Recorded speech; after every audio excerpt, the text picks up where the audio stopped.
आज का प्रसंग बहुत ही ज्ञानवर्धक है। आज का प्रसंग एक तीतर का प्रसंग है। तीतर कहता है कि जो भी आदमी अपने जीवन में सुखी रहना चाहता है, हमेशा सुखी जीवन जीना चाहता है, उसे तीतर की 8 बातें हमेशा अपने जीवन में माननी चाहिए और अपनी औलाद को भी ज़रूर सिखाना चाहिए। ये 8 अनमोल बातें तीतर कहता है कि जो अपने जीवन में इन 8 बातों को उतार कर रखता है वो कभी दुखी नहीं रह सकता और उसे कभी भी धोखा नहीं मिल सकता। तीतर की ये 8 बातों को हम एक कहानी के माध्यम से सुनाएंगे। तो चलिए शुरू करते हैं और हो सके तो दोस्तों वीडियो को लास्ट तक देखिएगा, क्योंकि जो लोग आधी वीडियो देख करके चले जाते हैं उन्हें आधा ही ज्ञान मिल पाता है और आधा ज्ञान खतरनाक साबित होता है। इसलिए आप इस वीडियो को पूरा देखिएगा और पूरा ज्ञान प्राप्त कीजिएगा। एक तीतर था जिसके 2 बच्चे थे। तीतर की जो पत्नी थी वो बड़ी भोली भाली थी, बहुत सीधी थी। उसके पेट में कभी कोई बात पचती ही नहीं थी। वो जो भी बात सुनती वो जाकर के सबसे कह देती थी और उसके घर वाले, अड़ोसी पड़ोसी सबको पता था कि उसके मन में कोई बात नहीं पचती है। तीतर भी उसे बहुत कम बातें बताया करता था, क्योंकि वो जानता था अगर मैंने बताया तो ये जा करके सबको बता देगी। इसलिए दोस्तों वो क्या करता था, वो जंगल में जाता था और शिकार करके लाता था, जिससे अपने बच्चों का वो पालन करता था। और उस जंगल में और भी पक्षी रहते थे और उस तीतर का पड़ोसी था एक कौवा। वो कौवा हमेशा उस तीतर से पूछता था कि तुम ऐसा क्या करते हो जो तुम्हें इतने अच्छे अच्छे भोजन मिल जाते हैं, क्योंकि मुझे तो इतनी जल्दी भोजन नहीं मिल पाता और कभी कभी तो हम भूखे ही रह जाते हैं। आखिर तुम कहाँ से शिकार करते हो, ऐसा क्या करते हो?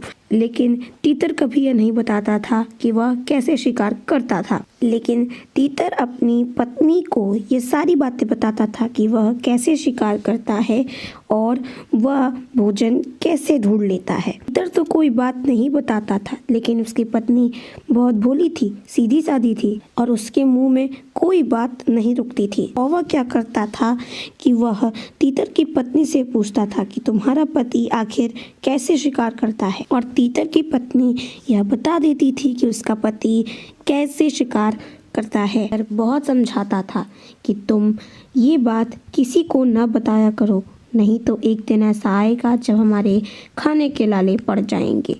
तीतर की पत्नी इस बात को थोड़ी देर तक याद रखती और उसके बाद भूल जाती थी।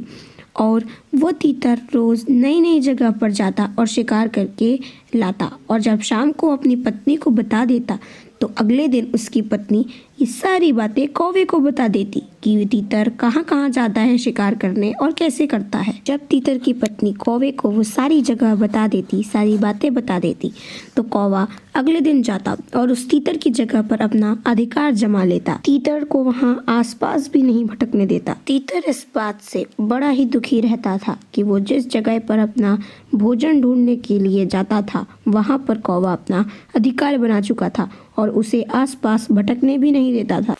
तीतर बार बार अपनी पत्नी को समझाता कि तुम्हारे मुंह में कोई बात रुकती ही नहीं है, तुम्हें जो भी बात बताई जाती है वो तुम जाकर अन्य पक्षियों को बता देती हो और वो पक्षी अपना वहाँ अधिकार बना लेते हैं जिस जगह पर मैं भोजन ढूंढता हूँ।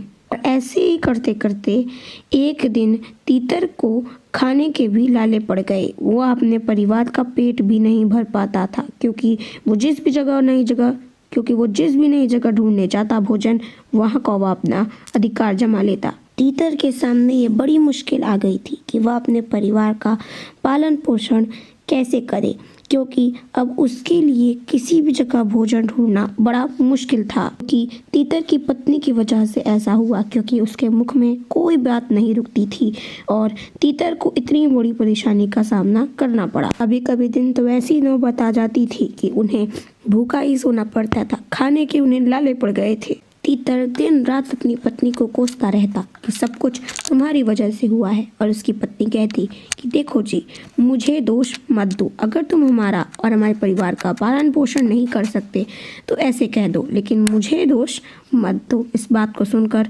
तीतर और भी दुखी हो जाता। एक दिन तीतर भोजन ढूंढते ढूंढते एक ऋषि के आश्रम में पहुंच जाता है। वहाँ उन ऋषि को प्रणाम करके चुपचाप से बैठ जाता है। ऋषि देखते हैं कि तीतर बहुत शांत बैठा है।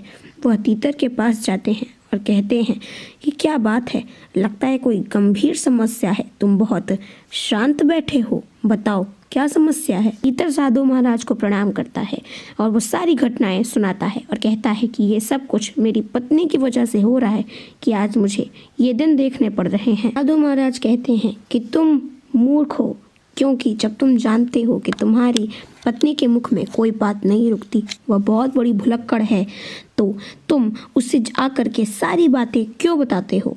तुम्हें ये सारी बातें नहीं बतानी चाहिए, ऐसी बातों को कभी नहीं बताना चाहिए, ऐसी बातों को किसी से नहीं बताना चाहिए जिससे आपका नुकसान हो। ऐसी बातों को अपने तक ही सीमित रखना चाहिए। साधु महाराज उस तीतर से कहते हैं कि अब मेरी बात गौर से सुनो। ये 7 बातें अब मैं तुम्हें ऐसी बताऊंगा कि यदि तुम इन 7 बातों को याद रखोगे, अपने जीवन में अपनाओगे, तो कभी दुखी नहीं रहोगे। पहली बात कि अपनी मजबूरी किसी को नहीं बतानी चाहिए, चाहे वो पत्नी हो, पुत्र हो, या कोई मित्र हो, या फिर कोई संबंधी।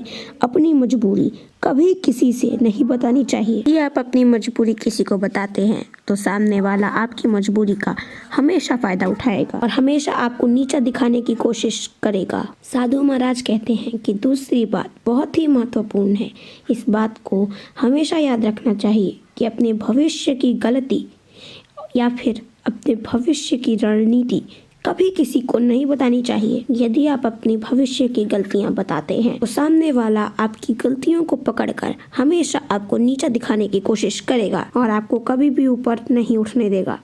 हो सकता है आपके बने काम को बिगाड़ दे, इसलिए अपनी भविष्य की गलतियां कभी नहीं बतानी चाहिए। और यदि आप भविष्य की रणनीति बताते हैं तो सामने वाला आपके बने काम को बिगाड़ देगा। सामने वाला आपसे पहले रणनीति बना लेगा और युद्ध में हमेशा आपको परास्त होने का खतरा बना रहेगा। इसलिए अपनी भविष्य की रणनीति कभी किसी को नहीं बतानी चाहिए। तीसरी बात, साधु महाराज उस तीतर से कहते हैं कि अपने घर की बातों को कभी किसी को नहीं बताना चाहिए। अब चाहे वो पति पत्नी की हो या फिर पुत्र पिता की हो, अपनी घर की बातें कभी किसी को नहीं बतानी चाहिए। अगर आप बताते हैं तो समाज में आप अपना सम्मान खो बैठेंगे। कभी भी आप अपने समाज में ऊंचा उठकर नहीं बोल सकते। सामने वाला आपकी बातों को सुनकर वो मौके का फायदा उठाएगा, इसलिए अपने घर की बातें कभी किसी को भूल कर भी नहीं बताना चाहिए। चौथी बात वो साधु महाराज तीतर को बताते हैं कि अपनी कमाई का जरिया कभी किसी को नहीं बताना चाहिए कि आप कहाँ से कमाई कर रहे हैं या फिर आप कहाँ से भोजन इकट्ठा कर रहे हैं। अगर आप अपनी कमाई का जरिया सामने वाले को बताते हैं तो हो सकता है कि वह सामने वाला की कमाई का जरिया बंद कर दे, वहां जाकर अधिकार जमा ले। जिस तरीके से उस तीतर के साथ हो रहा है, रोज तीतर नई जगह खोजता है और अगले दिन वहां कौवा जाकर अधिकार जमा लेता है। इसलिए कभी अपनी कमाई का जरिया किसी को नहीं बताना चाहिए। पांचवी बात, साधु महाराज उस तीतर को बताते हैं कि कभी भी अपनी कमजोरी या अपनी ताकत किसी को नहीं बतानी चाहिए। अगर आप अपनी कमजोरी किसी को बताते हैं तो वह उसका बार बार फायदा उठाता है, और अगर आप अपनी ताकत बताते हैं तो वह आपकी ताकत को तोड़ सकता है, खत्म कर सकता है। इसलिए अपनी कमजोरी और अपनी ताकत कभी किसी को नहीं बतानी चाहिए। कितना भी घनिष्ठ मित्र हो या फिर कोई भी सगे संबंधी हो, उन्हें कभी अपनी कमजोरी और ताकत नहीं बतानी चाहिए। छठवीं बात, वो साधु महात्मा तीतर को बताते हैं कि कभी भी अपने मित्र या शत्रु को किसी को नहीं बताना चाहिए कि वह व्यक्ति मेरा मित्र है या वह व्यक्ति मेरा शत्रु है। अगर आप बताते हैं कि वह मेरा मित्र है तो हो सकता है कि दूसरा व्यक्ति, हो सकता है सामने वाला व्यक्ति आपके मित्र को ही एक दिन आपका शत्रु बना दे और आपके ही खिलाफ इस्तेमाल करवाए।